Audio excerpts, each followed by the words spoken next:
Siz ötüş yazmanız gerek. İyi son ötüşünüzden o civer, iyoniki barıp kabul edin. Siz қазір barasыз, siz 2 saat tındaydı. Ötüşünüzde жазып ол тіркемейінше, отырып сөйлесіп қайтасыз.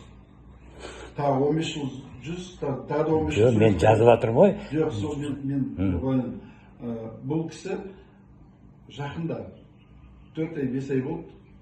Сол Түркістан облысы, Шымкент қаласы екеуін еңбек инспекциясы жөніндегі министрліктің өкілі болды.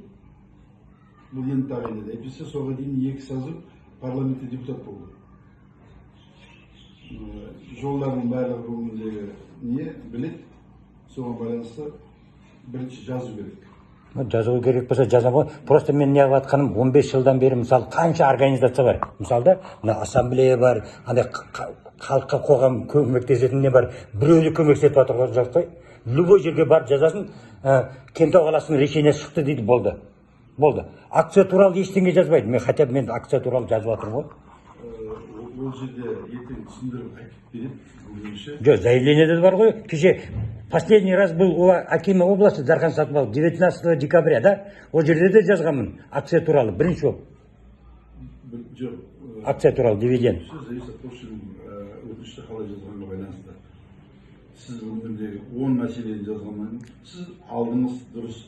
Келесі хатта алдыңғы хаттағы мына мәселе бүгіндегі оған жауап бердіңіз, рахмет. Алайда мына мәселелер қалып кетті деп тағы да ол одно и то же бір рет көшіріп қайта жібере беру емес. Мен мысалы сіздің хаттарыңызда онда толыққанда танысқан жоқпын ғой. Алайда именно сонымен танысып жұмыс жасайтын еңбек инспекциясы. Онда кейін еңбек инспекциясының бастығы айтты, видеосы бар менде. Біз заводты тексере алмаймыз деді. Не имеем права деді. Ол сізге айтты. Жоқ, видеода жаңа. Жазылған, бірақ жоқ жазылғаны. Мен сізге не айтамын? Жазылған жоқ. Ол сізге жазады, сізге қағазында жауап береді. Менің құқығым жоқ деп айтатын болса, жазып берсін. Мен де айттым сондай деп. Сіздер міне қазір сіздермен видеоға сөйлесіп жатырмын деймін да. Сендер құқығым жоқ деп жазып беріңдерші ме қағазға дедім. Я дальше пойду дедім. Сонда біз жоқ. Анау жазып жатқанымыз, ол сотта бір дәлелі болуы мүмкін. Бәрін жазып жатырмын, бәрі онда. Сотта дәлелі болуы мүмкін да. Ал документ жұмыс жүргізуге анау қажет жоқ. Мен сотқа барам ғой осымен. Мысалы видеоға. Видеомен сотқа барам ертең. Потому что я уже 15 лет хожу, бәке. Сосын мен сізге келдім. Мен президентке жазбастым. Бұрын сіз мен жолғайшы деп. Дұрыс па? Мен сізге тағы түсіндіріп айтып. Өтінішті жазып, бүгінде күнге Қаратаевқа беріп, ол кісі ары қарай қадағалай 15 жыл деген бүгінде тағы да 15 жыл емес қой.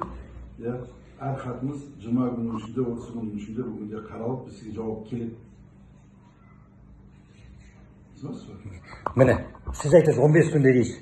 Мен өткен жылы неге барғам? Ринат Заитовтың приемына.